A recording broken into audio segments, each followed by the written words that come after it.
Defense Minister has said troops will remain in the so-called security zones they have established by seizing the large areas of the Gaza even after the end to the war. Israel Katz also said that the zones would provide a buffer zone to protect the Israeli communities in any temporary or permanent situations, and that the tens of percent of the people of the Palestinian territory have been also added since the Israeli offensive resumed 3 weeks ago. Also, Israel would continue with 6-week blockade of the humanitarian aid to pressure Hamas to release the hostages. Also, he said despite the United Nations warning of devastating consequences, on Wednesday, the Medicine Sans Frontiers, that is MSF, became the largest international organization to sound the alarm at the impact of the Israel's campaign, saying that the Gaza had been also turned into a massive grave of Palestinians and those coming to their assistance. We are witnessing in real time the destruction and forced displacement of the entire population in Gaza,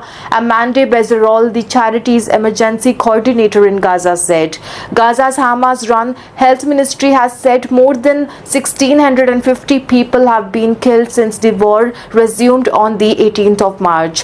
Hospital officials also said that at least 24 Palestinians were killed in the Israeli strike across Gaza on Wednesday. The majority of those reported killed were in the Gaza city in the north. They included 10 members of the Husseini family, mostly the children and the women. One of them was Fatima Hosuna, and a later young writer and also a good photographer. The BBC also asked the Israeli military for the comments on the strike.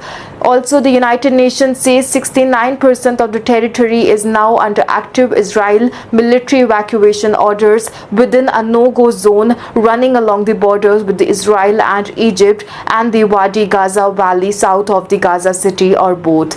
Some 5 lakh people have been newly displaced or uprooted once more with no place to go, it estimates. The IDF, that is Israel Defense Forces, has said that it has killed hundreds of terrorists in strike, while the troops have advanced into several areas in the north and the south. It has also established that a new corridor that cuts the southern city of the Rafah of the neighboring Khan Yunis, and has designated 30% of Gaza as the operational security perimeter. Also on Wednesday, Israel Katz said that Israel policy was to first and foremost make every effort to bring about the release of all the hostages still being held there and to build a bridge to defeat the Hamas